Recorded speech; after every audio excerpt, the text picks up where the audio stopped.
안녕하셨습니까? 격동의 한 주였습니다. 특히 국가에 의해 많은 사람들이 목숨을 잃었던 우리의 역사가 있었기 때문에 지난주 갑자기 일어났던 계엄은 더 힘들었던 것 같습니다. 우리는 모두 이 칠흑과 같은 어둠을 지내는 것 같지만 지금도 우리와 같이 계시고 생명을 주시고 평화와 정의와 화합을 바라시고 그 길로 이끄시는 하나님을 굳게 붙드시고 이 어둠의 시간을 극복하시는 여러분들이 다 되시기를 바라겠습니다. 지난주 힘든 밤을 보내고 그 다음날 교회에서 같이 기도하는 헤르노트 묵상의 구절을 정말로 가슴에 와 닿았습니다. 12월 4일 수요일 말씀인데요. 내가 나의 명령에 귀를 기울기만 하였어도 내 평화가 강같이 흐르고 내 공의가 바다의 파도같이 넘쳤을 것이다. 이사야서 48장 18절 말씀입니다. 정의의 열매는 평화를 이루는 사람들이 평화를 위하여 그 씨를 뿌려서 거두어 드리는 열매입니다. 야고보서 3장 18절 말씀입니다. 불의가 지배하는 곳에서 정의가 살아나게 해주십시오. 독단의 포로에서 벗어나게 해주십시오. 주님의 교회가 예수님과 함께 깨어나 평화를 이루게 해주십시오. 라룬스 둠베르크라는 분의 말씀이었습니다. 하나님의 명령은 평화와 공의, 곧 정의를 만들라는 것이고, 정의는 평화를 위해 씨를 뿌리는 사람들에 의해 만들어지는 열매라고 했습니다. 이사야서 48장 18절의 말씀과 야고보서 3장 18절의 말씀을 합쳐서 생각해 본다면 평화와 정의를 이루라는 하나님의 말씀을 듣고 그 씨를 뿌리는 사람에 의해 평화가 이루어진다는 그 말씀이 아닙니까? 평화를 이루기 위해서는 하나님의 말씀을 듣는 것으로 끝나지 않습니다. 우리가 씨를 뿌려야 합니다. 그래야 모든 사람들이 평화의 열매를 딸 수 있는 겁니다. 야고보서 3장 18절은 평화를 위해 씨를 뿌리는 것은 사람이 하는 것으로 말씀했지만 예수님께서는 마태복음과 누가복음에 씨 뿌리는 사람의 비유를 말씀하셨습니다. 한 사람이 씨를 뿌리는데 어떤 씨는 길가에, 어떤 씨는 돌짝밭에, 어떤 씨는 가시덤불에, 어떤 씨는 좋은 밭에 떨어졌다고 했습니다. 그리고 누가복음 8장 11절에 씨는 하나님의 말씀이다 이렇게 말씀하셨습니다. 미국의 수도사인 토머스 멀튼은 그의 책 Seed of Contemplation, 한국에서는 명상의 씨앗이다 이렇게 번역되어 있는데요. Contemplation이란 관상기도라든지 침묵기도를 뜻하는 말입니다. 그래서 이 제목을 제대로 번역하면 관상기도의 씨앗 혹은 침묵기도의 씨앗 이렇게 될 것인데요. 그는 이 책에서 이렇게 말하고 있습니다. 오래전에 그리스도께서 씨 뿌리는 자의 비유를 말씀하실 때 씨는 하나님의 말씀이다 라고 하셨습니다. 우리는 이 말을 주일 교회에서 읽는 복음서의 말씀만이 하나님의 말씀의 씨앗이라고 생각하지만 사실은 하나님의 의지의 모든 표현이 하나님의 말씀입니다. 토마스 몰트는 성경의 말씀뿐만이 아니라 성경을 통해 드러내 보이시는 하나님의 말씀이란 하나님의 의지, 곧 하나님의 뜻이라고 말씀하고 있습니다. 좀 전에 읽었던 이사야서 48장 18절에 하나님께서는 내가 나의 명령에 귀를 기울기만 하였어도 내 평화가 강같이 흐르고 내 공의가 바다의 파도같이 넘쳤을 것이다 이렇게 말씀하셨습니다. 이렇게 보면 하나님의 명령이란 하나님의 의지입니다. 토마스 멀튼은 이 책에서 이렇게 말합니다. 내가 하는 일로서 나 자신을 하나님의 뜻과 일치시킵니다. 이런 방법으로 나는 하나님의 도구가 되는 것입니다. 그분은 나를 통해서 일하시는 겁니다. 야고보서 3장 18절에 정의의 열매는 평화를 이루는 사람들이 평화를 위하여 그 씨를 뿌려서 거두어드리는 열매입니다. 이렇게 말씀하셨는데 하나님은 평화를 위해 씨를 뿌리는 그 사람을 통해서 일하신다는 것 아닙니까? 하나님은 사람을 통해 일하십니다. 하나님은 저와 여러분을 통해서 평화와 정의의 씨앗을 이 땅에 뿌리신다 이 말씀이 아닙니까? 오늘 우리는 강림절 두 번째 촛불에 불을 붙였습니다.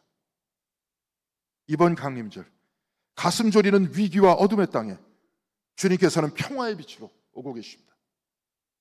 살벌한 계엄군의 포고문을 읽어보니 이번 강림절은 폭력이 없고 전쟁이 없는 하루, 일상의 삶이, 하루하루의 평범한 삶이 얼마나 복되고 소중한 삶인지, 아무렇지도 않게 지내는 하루하루의 시간이 얼마나 큰 하나님의 은총인지 깨닫게 되는 한 주였습니다. 그래서 그런지 더더욱 애타게 우리는 평화가 되시는 주님을 기다립니다. 오늘 이 강림절기에 하나님께서 우리에게 주시는 말씀, 곧 하나님의 의지와 하나님의 뜻을 기록한 누가복음 3장 1절에서 2절까지는 이렇게 기록되어 있습니다.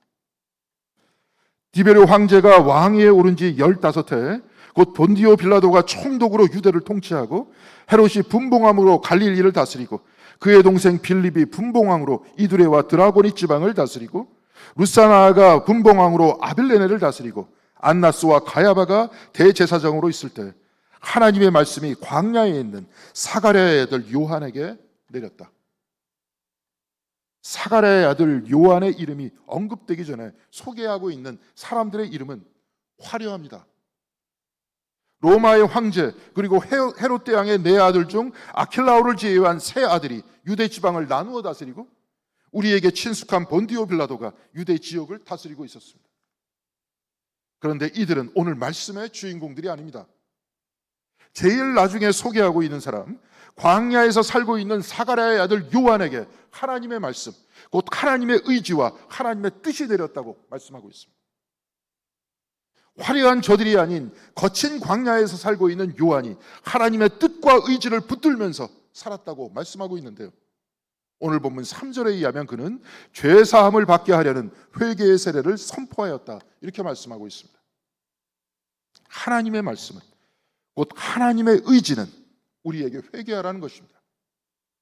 하나님을 향해 돌아서라는 겁니다. 요한은 하나님의 뜻을 받들어 세례를 주면서 하나님의 말씀을 선포합니다. 그리고 세상을 향한 삶을 버리고 하나님을 향해 돌아서라는 회개 세례를 주고 있었습니다. 그리고 이 선포에 대해 오늘 말씀 누가복음 3장 4절에서 6절까지는 이사야서 40장 3절에서 5절까지의 말씀을 반복해서 소개하면서 이렇게 말하고 있습니다. 광야에서 외치는 이의 소리가 있다. 너희는 주의 길을 예비하고 그의 길을 곧게 하여라. 모든 골짜기는 메우고 모든 산과 언덕은 평평하게 하고 굽은 것은 곧게 하고 험한 길은 평탄하게 해야 할 것이니 모든 사람이 하나님의 구원을 보게 될 것이다. 이사야서 40장 3절에서 5절까지의 말씀을 다시 기록하면서 오늘 본문은 세례 요한이 바로 광야에서 외치는 소리이고 그가 주님의 길을 예비하는 사람이라고 말씀하고 있습니다. 세상의 욕심과 명예와 물질을 향한 깊은 골짜기가 메워지고 산과 언덕이 평평해지고 굽은 길이 곧게 되고 험한 길이 평탄해진다면, 이렇게 회개하여 하나님을 바라본다면 바로 거기서 누가복음 3장 6절의 말씀, 모든 사람이 하나님의 구원을 보게 될 것이다, 이렇게 말씀하고 있습니다. 모든 사람이 주님을 향한다면 모든 사람이 하나님을 보게 될 것이다, 이 말씀인데요, 과거 우리가 읽었던 개역개정의 성경에서는 이렇게 표현하고 있습니다. 모든 육체가 하나님의 구원하심을 보리라. 구원을 본다, 이게 무슨 뜻입니까? 만일 우리가 구원을 죽음 이후에 얻는 것이라고 생각한다면 오늘 이 본문의 말씀을 제대로 이해할 수가 없습니다. 왜냐하면 죽음 이후의 구원은, 죽음 이후 천국 가는 것은 육체가 없는 상태이기 때문에 그렇습니다. 내가 죽은 다음에 구원을 얻는다면 이것은 육체가 구원을 보는 것이 아니라 내 영의 구원을 얻는 것이기 때문에 그렇습니다. 그렇다면 모든 육체가 아니라 모든 영이 구원을 보는 것이 아니라 구원을 얻는다, 이렇게 표현해야 맞습니다. 그러나 오늘 본문에서는 모든 사람이, 모든 육체가 하나님의 구원을 보게 될 것이다, 이렇게 말씀하고 있습니다. 죽음 이유가 아니라 내가 육체를 가지고 숨을 쉬는 바로 이 자리에서 구원을 보게 될 것이다, 이 말씀이 아닙니까? 그렇다면 이 구원은 누구를 통해서 보게 되는 겁니까? 바로 예수 그리스도를 통해 하나님의 구원을 보게 될 것이다, 이 말씀을 전하고 있는 겁니다. 하나님의 구원을 보게 될 것이다, 오늘 본문은 이렇게 미래 시제로 말씀하고 있는데요, 내가 예수 그리스도의 말씀을 읽는다면 우리는 하나님의 구원을 이루는 것을 보게 될 것이다가 아니라 하나님의 구원을 본다, 이렇게 현재의 시제가 되는 겁니다. 오늘 보면 누가복음 3장 4절에서 6절까지는 이사야 예언자의 말을 빌어 미래에 관해서 말씀하고 있지만, 예수 그리스도께서 등장하자마자 누가복음은 하나님의 구원을 우리에게 보여줍니다. 세상에서 눈을 돌려 성경을 읽는 우리가, 세상을 향해 살아가던 우리가 회개하여서 하나님을 향해서 살아가는 우리가 성경을 읽으면 바로 거기에 펼쳐진 하나님의 구원의 사건을 보게 된다. 바로 이 말씀이 아닙니까? 그렇다면 누가복음은 하나님의 구원에 대해서 어떻게 말씀하고 있습니까? 누가복음 5장 12절에서 13절까지는 이렇게 기록되어 있습니다. 예수께서 어떤 동네에 계실 때 온몸에 나병이 든 사람이 찾아왔다. 그는 예수를 보고서 얼굴을 땅에 대고 엎드려 간청하였다. 주님, 하고자 하시면 나를 깨끗하게 해 주실 수 있습니다. 예수께서 손을 내밀어서 그에게 대시고 그렇게 해주마, 깨끗하게 되어라 하고 말씀하시니 곧 나병이 그에게서 떠나갔다. 나병 환자는 하고자 하시면 나를 깨끗하게 해줄 수 있습니다 하고 말했습니다. 이때 주님께서는 그에게 손을 내밀어 대십니다. 레위기에 의하면 나병 환자는 불결한 사람이었습니다. 그래서 그에게 손을 댄 그 사람도 불결하다고 했는데요, 그러나 예수께서는 그에게 손을 댔습니다. 그리고 깨끗하게 되라 하십니다. 아무도 그를 깨끗하게 하지 않았지만, 아무도 그에게 손을 댄 적이 없었지만 주님께서는 그에게 손을 대셨다 말씀하고 있습니다. 그런데 손을 댄다 하는 히라버 아프토는 붙든다, 끌어안는다 하는 뜻도 있습니다. 그렇다면 예수께서는 손을 내밀어 그를 안으시면서 그렇게 해주마, 깨끗하게 되어라 이렇게 말씀하신 겁니다. 사람들에게 불결하다 손가락질을 받은 그 사람, 살아 있어도 죽은 것과 다름없는 그 사람을 안았을 때 그는 구원을 얻었습니다. 예수께서 계신 그 자리에 하나님의 구원이 있었던 것입니다. 누가복음 10장 25절에 한 율법 교사가 묻습니다. 선생님, 내가 무엇을 해야 영생을 얻습니까? 이때 예수께서는 하나님을 사랑하고 이웃을 사랑하라고 하는 바로 이것이 율법의 중심이라고 하셨는데요, 이때 율법 교사는 묻습니다. 누가 내 이웃입니까? 이때 예수께서는 사마리아 사람의 이야기를 전해주십니다.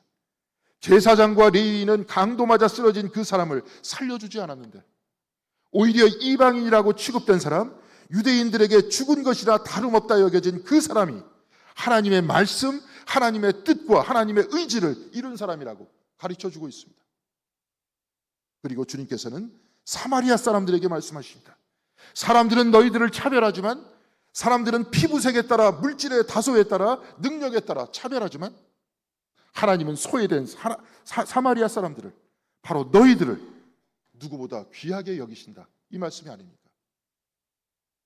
로마의 황제와 분봉왕들에게 하나님의 말씀이 임한 것이 아니라 광야에 있는 세례 요한에게 하나님의 말씀이 임했습니다.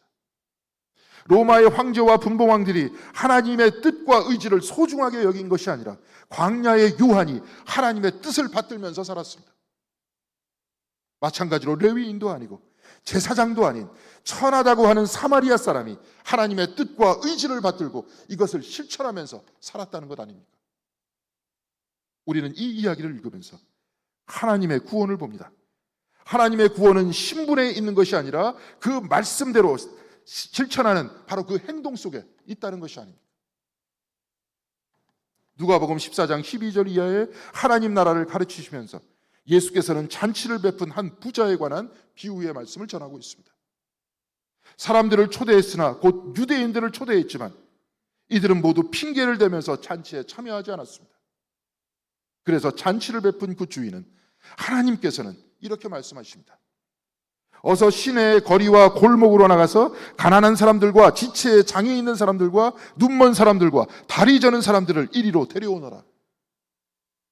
이들 모두는 살아있어도 죽은 것과 같은 사람이었습니다.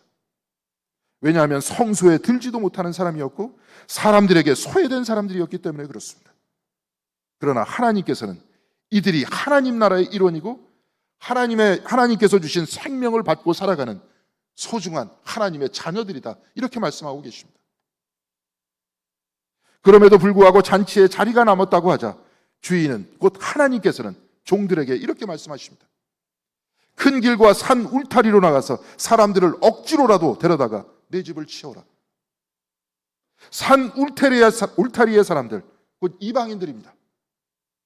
유대인들에 의해 사람이 아닌 짐승과 같이 취급받던 그 사람들이, 죽음과 같은 차별의 삶을 살아갔던 그 사람들이 하나님의 사람들이 된 것입니다. 주님께서는 이렇게 가르치시면서 차별을 무너뜨리셨습니다. 모든 사람들을 똑같이 사랑하시는 하나님을 전하면서 세상에서 하나님의 사랑을 받지 못하는 사람은 아무도 없다고 말씀하셨습니다. 그리고 우리로 하여금 하나님의 구원을 보게 하신 겁니다. 마찬가지로 예수께서는 누가복음 15장 4절에 하나님의 나라는 100마리의 양 중 한 마리를 잃으면 그 잃은 양을 찾을 때까지 하나님께서는 찾아다니신다고 했습니다. 모든 육체가 하나님의 구원을 보듯이 하나님은 모든 사람을 구원하고자 하십니다. 단 한 명도 빼놓지 않고, 한 명이 사라지면 그를 찾기 위해 산과 들을 헤매는 목자와 같이 하나님께서는 반드시 그를 찾으신다는 것 아닙니까? 그래서 저와 여러분이 성경을 펼쳐들 때 하나님의 구원을 보게 되는 겁니다. 예수 그리스도께서 치유하시는 바로 그 자리, 말씀을 전하신 그 자리에 하나님의 구원이 임하는 것을 봅니다. 그런데 우리는 성경 안에서만 하나님의 구원이 임하는 것을 보는 것이 아닙니다. 좀 전에 말씀드린 토마스 멀튼은 하나님은 우리를 통해서 일하신다고 했습니다. 성경에 기록된 하나님의 말씀이 나를 붙들 때, 그리스도를 통한 하나님의 의지와 뜻이 저와 여러분을 붙들 때 바로 우리를 통해 하나님의 역사가 일어나신다는 겁니다. 과거 한신대에서 신학을 가르쳤던 안병무 교수는 성경 안에 있는 예수의 사건을 구원과 해방의 사건이라고 했습니다. 그래서 구원과 해방의 사건이 있는 곳에 예수께서 계시다고 했습니다. 예수의 사건은 구원과 해방의 사건이라고 했습니다. 토마스 멀턴이 하나님께서는 우리를 통해 일한다고 했듯이 하나님의 의지가 성경 안에 있는 예수의 사건이 사람들을 통해서, 저와 여러분을 통해서 일어난다는 겁니다. 바로 그 자리에 예수의 사건이 일어나고 하나님의 구원이 일어난다는 겁니다. 미국의 흑인 지도자인 마틴 루터 킹 목사는 Black is beautiful, 검은 것은 아름답다고 했습니다. 검은색은 악의 색깔이 아니고 추한 색이 아니라 아름다운 색이라고 했습니다. 흰 것은 좋고 검은 것은 나쁘다는 것은 모두 다 백인이 만들어 놓은 가치 판단이라는 겁니다. 색깔이 선과 악을 말할 수 없다는 바로 그 말씀이 아닙니까? 문제는 하나님의 뜻에 따라 사느냐 아닌가 하는 바로 그것입니다. 차별받는 사마리아 사람이 하나님의 말씀과 하나님의 뜻대로 살아갈 때 레위인과 제사장을 넘어선 의인이 된 것과 같이 차별받는 흑인도 하나님의 말씀과 그의 뜻대로 살아갈 때 그가 의인이 된다는 그 말이 아닙니까? 그래서 그는 그의 유명한 연설 I have a dream, 나에게는 꿈이 있습니다라는 연설을 통해서 이렇게 말했습니다.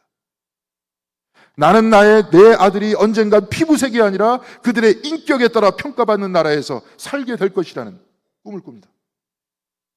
나는 언젠가 모든 골짜기가 메워지고 모든 언덕이 높아지고 모든 산이 낮아지며 거친 길은 평탄하게 되고 굽은 길은 곱게 되며 주의 영광이 나타나 모든 육체가 함께 그것을 보게 되는 그 날이 오리라는 꿈을 꿉니다.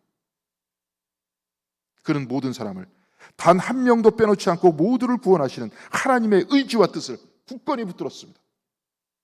피부색이 아니라 인격에 의해서 판단받는 시대, 하나님의 모든 사람을 차별 없이 사랑하신다는 그의 의지가 모든 사람의 마음을 지배하는 그 시대, 그래서 주의 영광이 가득 찬 그날을 꿈꾼다고 했습니다. 하나님께서는 바로 그를 통해서 일하셨던 것입니다. 오늘 교회에서 조금 다른 것을 보셨을 겁니다. 이 앞에 스크린이었다가 텔레비전 화면보다 훨씬 더 좋은 게시판으로 바뀌었습니다.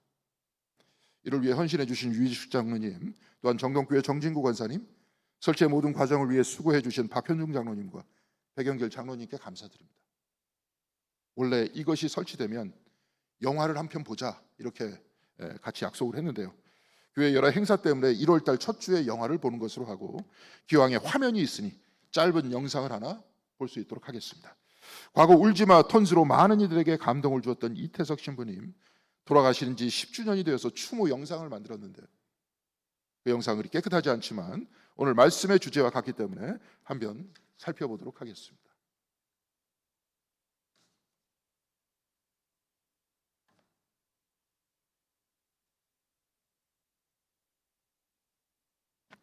예, 영상을 틀려야 하는데 영상이 안 틀립니다. 아직도 기술이 좀 다시 한번 틀어주시기 바랍니다.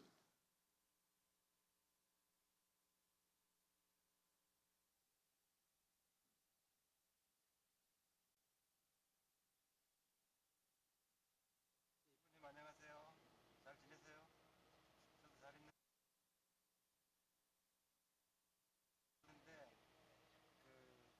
저번 주에 CT 찍었어요. CT 찍었는데 또 더 줄었다 그러면 지금 옛날에 11.7cm였는데 간에 지금은 4.5cm로 줄어들었어요. 그래서 계속 항암제가 계속 들으니까 안 들을 때까지 한대요. 그래서 계속 하면은 없어질 수도 있고 더 작아질 수도 있고 하여튼 작아지면 수술도 이제 간에서 수술 잘라내는 거 할 수도 있고 그래서 좋아요. 지금 하여튼 그 정도로 이렇게 감사합니다.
Think Thompson. Jonathan, chúng con chết bằng hai quả thấp rồi. Ui, bà nhớ tốt rồi. Không mà đúng rồi.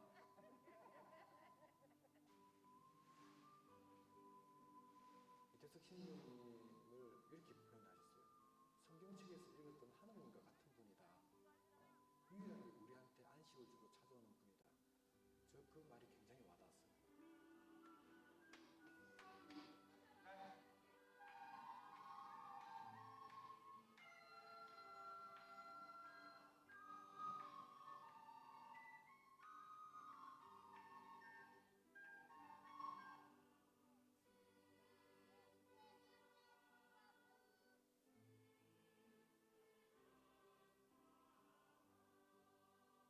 Every day there are sufferings, and he left his condition, his city, and came here to save us. Why not for me, who has been born here? So I have to do the same. I have to stay with my people and give them as much as possible. Even if there is no possibilities in Sudan, I have to try by all means to study, to be like him.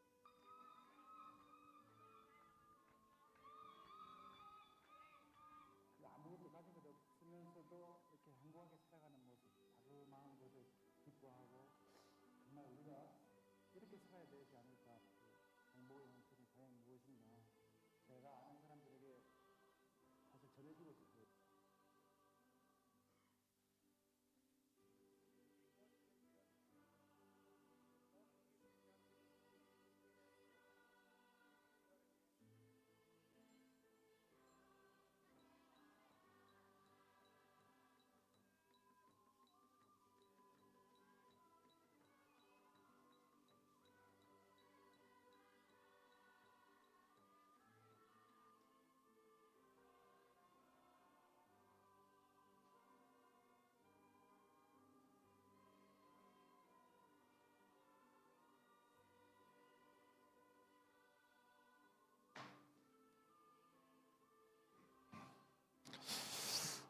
예, 다 감동적인 부분이지만 감동적인 말씀이 있었죠. 우리가 살아가면서 어느 곳이든지 버림받은 사람이라든지 버림받은 집단이 있기 마련인데 세상에서 가장 버림받은 부족이나 나라가 수단이 아닐까.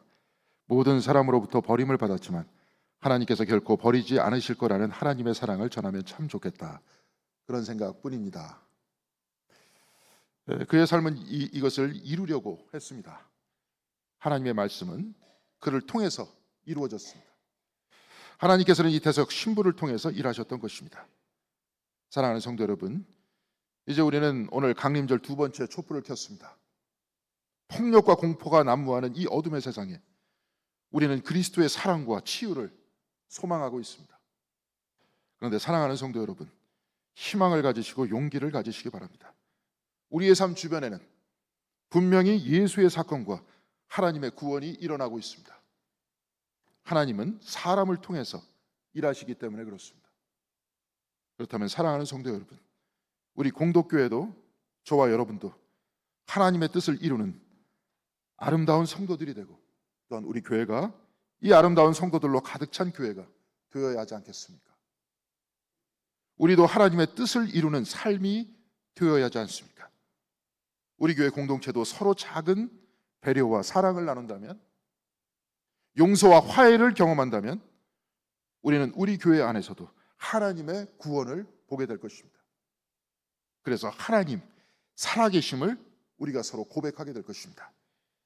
이제 하나님의 구원이 저와 여러분들 모두에게 충만하게 임하시길 바랍니다.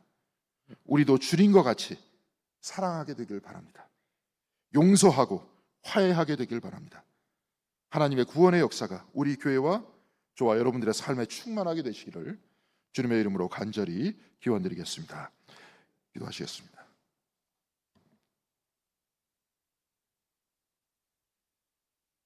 모든 육체가, 모든 사람이 하나님이 구원하심을 보리라. 말씀을 통해서 우리 주변에서 이루어지는 바로 그것을 봅니다. 하나님의 말씀은 하나님의 뜻과 의지라고 했사오니 하나님의 뜻과 의지를 붙들고 평화를 이루려고 하는, 사랑을 이루려고 하는, 화해와 일치를 이루려고 하는 하나님의 뜻과 의지를 교회를 통해서, 말씀을 통해서 배우게 하시고 바로 이것을 우리의 삶 속에 이름으로써 하나님께서 우리를 통해서 일하신다는 것을 우리가 직접 체험하고 확인하면서 살 수 있는 귀한 신앙인이 다 될 수 있도록 주께서 은총 내려 주시옵소서. 강림절 두 번째 촛불을 켰습니다. 우리에게 다가오시는 주님을 기다립니다.